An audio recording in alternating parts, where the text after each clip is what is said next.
But I had a question specifically about college. Um, College. yeah, I'm How going am I to going to answer college. your question about college, dude? My Well, it bishop. comes to term with faith, especially when I hear people lose their faith in college. But I'm not one of those people that are going to lose it. I want to spread the faith in college when it comes to young people like myself. All right. And I feel that young people now in this world now are losing faith and losing faith in God.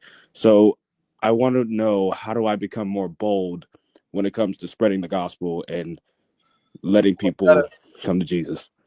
You got to know your faith and be convinced of it and have the argument showing why your faith is true. Because if you don't know why your faith is true and you're already weak in faith and they ask you objections you can't answer, it's going to weaken your faith. So you got to That's true. study. Sit. Study why Christianity is true, why the Bible is historically accurate, and how do you know the historical Jesus lived and that he claimed to be God in the flesh, and how the resurrection is a fact of history.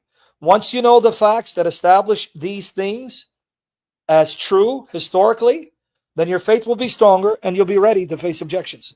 But then you're going to have to also be ready to answer philosophical objections. If God Mhm. is good, why is there so much evil and suffering? But you got to learn.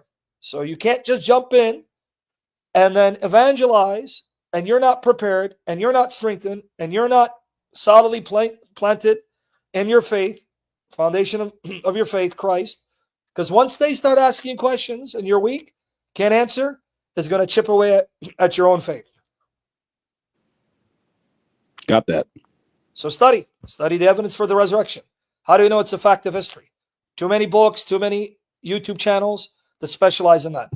Bible historically accurate. Yeah, it is historically accurate. Preserved. Yeah, so we can trust what it says about Christ. And then you take it from there.